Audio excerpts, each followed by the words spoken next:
All right. Hello, Cougars, and welcome to the Social Studies Department. I'd like to take you on a tour through the scope and sequence of courses. First of all, before we begin, I would like to tell you that there's 35 units of social studies units that are required to graduate. The other thing is that behind the facade of course titles, I want you to know that there are certain really important thinking skills that are emphasized in our history department, in our social studies department, that you practice in the history courses. And you're already practicing some of those in big history, recognizing cause and effect, arguing historical significance. These are historical argumentation skills that you are going to refine and build upon throughout the sequence of history courses here at Cronolette. Okay, big history. One thing of note about big history here, and notice that this is the the freshman year, and then each column is broken into or represents the different years at Cronolette. Okay, so in the freshman year, you do have the option in big history of taking the honors option. That is meant to expose all students to at least some level of honors level curriculum.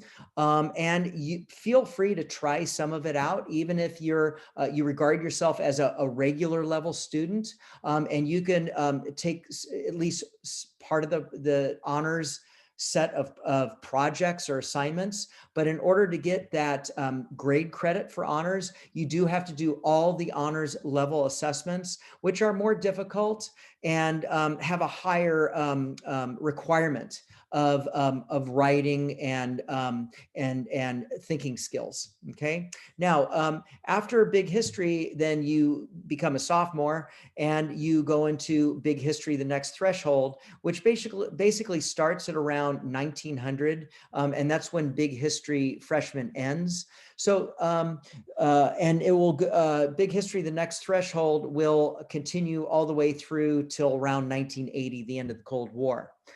It's a 5-unit course, which is a semester course, yet it's stretched out during the entire year. And the way we're able to do that is that we've partnered with the kin department, kinesiology, and with their soft wellness class. And basically, when you're a sophomore, you're going to be in a group of students. We take the whole class and we divide it in half. You'll be in one of those halves, and you will be that half will be in big history for 2 weeks, and then you go and take soft wellness for 2 weeks, and then you continue that cycle on and off throughout the entire year.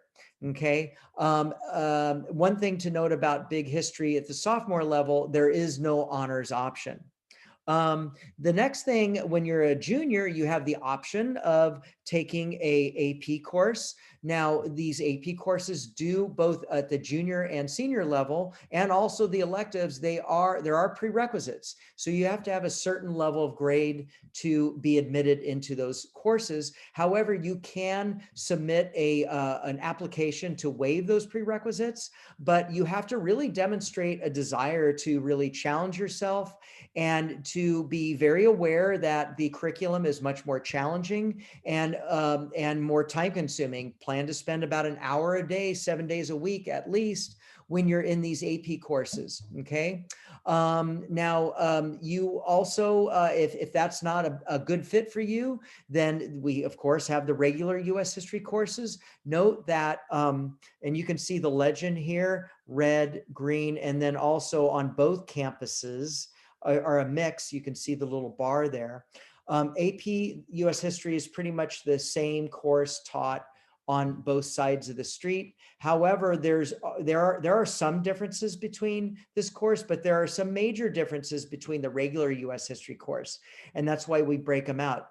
At Cronolette, we start our US history at about 1860, whereas at De La Salle, they start earlier at around 1800. To have a narrower scope for us allows us to teach for a little bit more depth on each lesson. We also have you do an in-depth year-long historical research project at Carondelet as well, and they don't have that at De La Salle. Now, when you go on to your senior year, as I said, there's the AP option for AP Government, or if you want to stay in a regular set of courses, there are 2 semester courses that you would take, one after the other. There's Civics and Economics, 5 units each. Of course, there are electives. We've talked about these 2 AP classes there are prerequisites for that.